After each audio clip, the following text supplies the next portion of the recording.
Beginilah kondisi Gereja Kristen Jawi Wetan Pasamuan Ngoro yang terletak di Jalan Suropati, nomor 15, Kecamatan Ngoro, Kabupaten Jombang, Jawa Timur. Bangunan bergaya kolonial ini hampir tidak mengalami perubahan sejak 119 tahun. Struktur utamanya masih kokoh dan terawat, menjadi bukti kekuatan arsitektur masa lalu. Di halaman depan gereja terdapat sebuah monumen sederhana namun syarat makna. Monumen ini menjadi penanda peristiwa baptisan pertama umat Kristen di Jawa Timur pada 12 Desember 1843. Dari total 180 jemaat GKJW di seluruh Jawa Timur, hanya ada 3 monumen sejenis. Masing-masing terdapat di GKJW Ngoro, GKJW Wiyung Surabaya, dan Majelis Agung GKJW di Malang. GKJW Ngoro sendiri merupakan perkumpulan umat Kristen tertua di Kabupaten Jombang. Gereja dengan ukuran 25 kali 10 meter ini dibangun oleh komunitas Kristen setempat pada tahun 1902. Menurut Supriyantono, Sekretaris GKJW Ngoro, sejak berdiri kondisi bangunan masih sangat utuh. Perubahan hanya dilakukan pada bagian kecil seperti atap, plafon, dan lantai depan saat rehabilitasi ringan pada tahun 2000-an. 4 tiang utama di bagian depan gereja masih asli sejak tahun 1902. Tiang-tiang tersebut terbuat dari kayu jati pilihan dan kini telah berusia 119 tahun.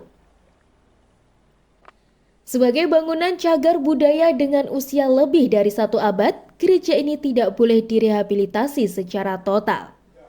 Jemaat GKJW Ngoro yang pada awalnya hanya berjumlah sekitar 20 orang, kini telah berkembang menjadi hampir 1.000 jemaat. Sejarah GKJW Ngoro tak bisa dipisahkan dari sosok legendaris Konrad Laurens Kolen atau yang lebih dikenal sebagai Tuan Kolen. Pria berdarah campuran Indonesia-Rusia ini diyakini sebagai penanam benih awal kekristenan di wilayah Ngoro.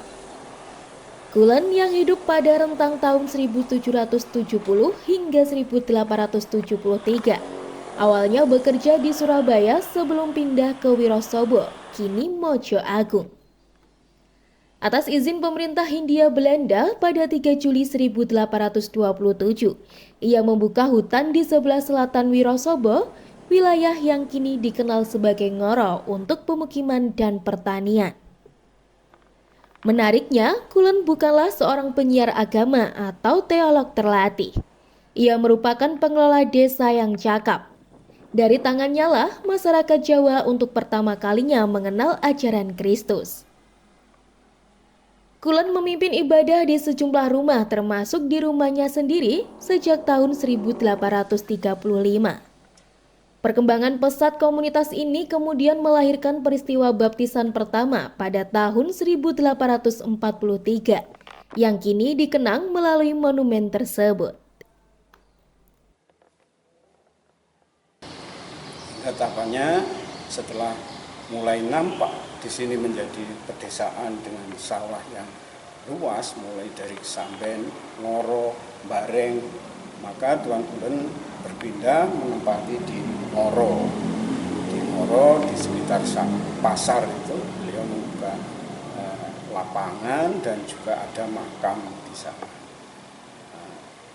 Hanya saja dalam perkembangan keimanan atau persekutuan orang percaya ini ada prinsip-prinsip yang dipegang oleh Tuan Kolen bahwa cukuplah orang Jawa ini menjadi Kristen atau menjadi orang yang percaya kepada ajaran Tuhan Yesus Kristus. Tidak perlu dibaptis atau menjadi seperti orang Belanda. Tetapi dalam persekutuan itu kan memang warga kita itu ada juga yang sampai ke Surabaya, ke Wiyung. Di sana menerima baptisan dan bersama-sama mengajak teman-temannya untuk menerima baptisan. Sehingga mereka menjadi Kristen yang lengkap dalam arti dibaptis sesuai dengan ajaran persekutuan, kemudian terjadilah perbedaan-perbedaan dalam tubuh organisasi orang percaya di Ngoro. Tetapi puji nama Tuhan, berikutnya kita mendapat pembinaan dari pemerintah pada waktu itu Hindia Belanda melalui gereja Mojowarno yang juga baru dibuat, sehingga kita menjadi satu persekutuan yang selanjutnya pada menjadi awal pertumbuhan Gereja Kristen Jawi Wetan. Dan di sini ada yang menjadi jemaat mula-mula itu GKJW Ngoro, GKJW Mojowarno, GKJW Torjo, dan berkembang sampai sekarang di seluruh Jawa Timur itu ada 181 GKJW. Sebagai warisan sejarah, makam Tuan Kulon dan sejumlah peninggalan pribadi menjadi milik keluarga. Sementara itu, GKJW Pasamuan Ngoro merupakan warisan publik yang dapat dipelajari oleh semua kalangan. Gereja ini menjadi tempat persekutuan keempat dengan pondasi yang diletakkan pada 21 April 1905, sekaligus menjadi bentuk asli gedung gereja pertama di Ngoro. Dari Jombang, Gono Dwi Santoso, ALTV melaporkan.